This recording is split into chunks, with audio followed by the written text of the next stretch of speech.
Assalamualaikum, halo semuanya.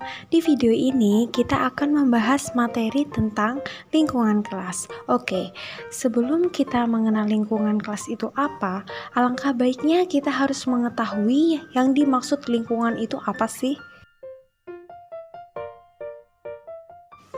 Lingkungan adalah jumlah dari seluruh benda hidup dan benda mati, termasuk segala kondisi yang terdapat di dalam lingkungan tempat tinggal manusia, yaitu tempat di mana manusia ditempatkan.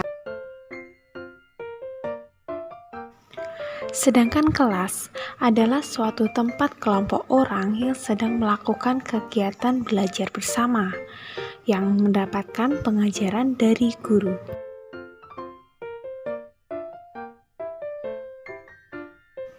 Jadi, dapat disimpulkan bahwa lingkungan kelas merupakan segala sesuatu yang berhubungan dengan tempat proses pembelajaran yang dilaksanakan. Proses pembelajaran pada dasarnya merupakan suatu proses interaksi belajar yang dilakukan antara guru dengan murid ataupun murid dengan murid. Nah, berhasil tidaknya suatu interaksi proses pembelajaran tentunya dipengaruhi oleh banyak faktor. Apa saja faktor itu? Faktor tersebut bisa datang dari guru yang mengajar dalam kelas, bisa juga datang dari siswa. Selanjutnya dari sarana dan prasarana yang tersedia dan proses guru dalam interaksi pembelajaran. Proses belajar mengajar dalam kelas tentunya terdapat dua proses, yaitu lingkungan fisik dan lingkungan non-fisik.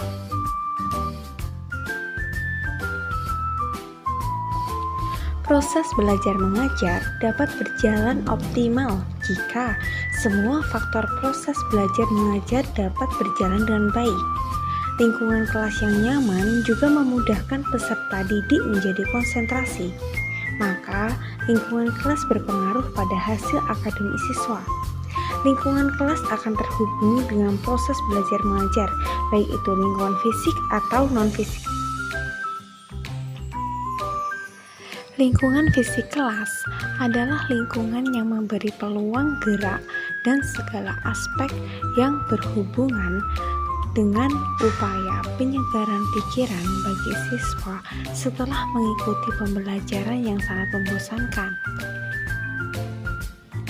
Lingkungan fisik ini meliputi sarana prasarana pembelajaran yang dimiliki sekolah. Seperti contohnya, lampu, bangku dan kursi, papan tulis, dan benda fisik lainnya. Pengaturan fisik kelas membuat pengajaran efektif dan mendorong proses belajar mengajar lancar, sehingga meningkatkan hasil belajar siswa. Lingkungan fisik kelas dapat dilihat dari persepsi siswa mengenali kecerahan, pengaturan tempat duduk, dan partisipasi siswa dalam mengatur kelas di kelas. Selanjutnya yaitu lingkungan non-fisik. Lingkungan kelas yang baik dapat meningkatkan hasil belajar siswa, serta siswa merasa bangga dan memiliki sekolah.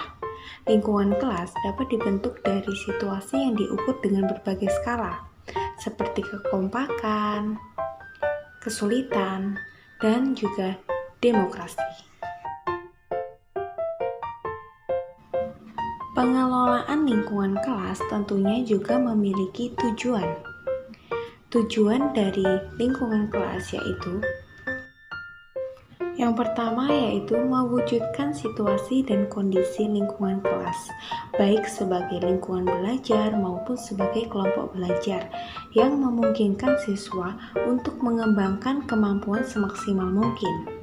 Dan yang kedua yaitu menghilangkan berbagai hambatan yang dapat menghalangi terwujudnya interaksi belajar mengajar.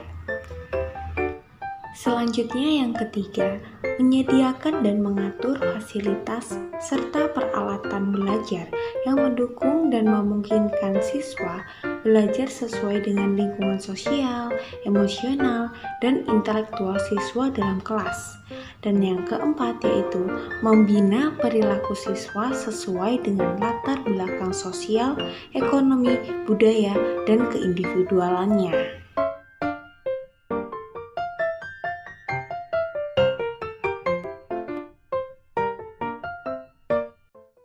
Selanjutnya bagian C, yaitu prinsip-prinsip pengelolaan lingkungan kelas.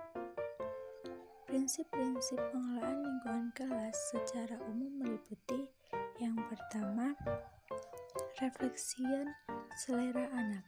Lingkungan belajar harus menarik dan mempertimbangkan karakteristik perasaan, minat, dan dinamika belajar peserta didik. Hal ini perlu diselaraskan sesuai dengan tahap perkembangan belajar peserta didik. Yang kedua, berorientasi pada optimalisasi perkembangan peserta didik. Lingkungan belajar yang diciptakan harus mampu menjadi tempat untuk mengembangkan kemampuan akademik peserta didik dan juga dapat mendukung perkembangan agar menjadi lebih baik serta menciptakan suasana aktivitas belajar yang menyenangkan, aman, nyaman, dan alamiah. Yang ketiga, berpijak pada efisiensi pembelajaran. Kegiatan belajar harus dapat dilakukan secara produksi dan tepat, baik dari segi waktu, energi, atau upaya yang dilakukan. Sedangkan prinsip pengelolaan lingkungan kelas menurut Camara yang dikutip dari Satur Rahmi dalam jurnalnya yang berjudul Lingkungan Belajar sebagai Pengelolaan Kelas, sebuah kajian literatur meliputi yang pertama, kehangatan atau keakraban dan antusiasme antara pendidik dan peserta didik. Yang kedua, tantangan yang dapat meningkatkan semangat peserta didik sehingga hal tersebut dapat mengurangi tingkah laku yang menyimpang.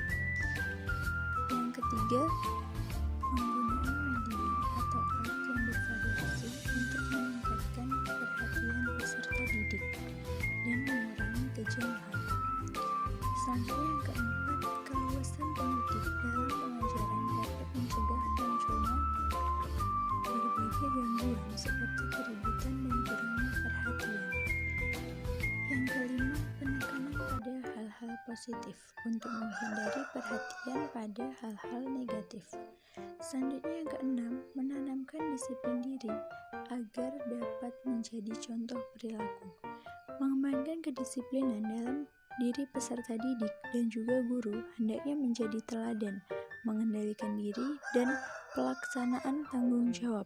Oleh sebab itu, pendidik harus disiplin dalam segala hal agar peserta didik dapat mencontoh perilaku pendidiknya tersebut. Urgensi pengelolaan lingkungan kelas. Pengelolaan lingkungan kelas yang kondusif dapat menjadi salah satu kunci keberhasilan pendidik dalam menyampaikan nilai-nilai pendidikan yang terwujud pada tingkah laku peserta didik. Pengelolaan lingkungan kelas yang kondusif juga dapat menciptakan kondisi pembelajaran dan suasana interaksi bagi peserta didik untuk belajar dan berkreasi secara aktif. Selain itu, lingkungan belajar yang tertib dan kondusif tidak hanya berpacu pada kondisi fisik sekolah atau fasilitasnya, tetapi mengacu pada tata hubungan sosial dan psikologis yang harmonis dalam lingkungan sekolah, baik antara pendidik dengan pendidik lain, pendidik dengan peserta didik, atau peserta didik dengan peserta didik yang lain. Seorang pendidik berperan sebagai pembimbing yang dapat menghidupkan dan memberikan motivasi mediator pada peserta didik agar terjadi proses interaksi yang baik dalam proses pembelajaran di kelas.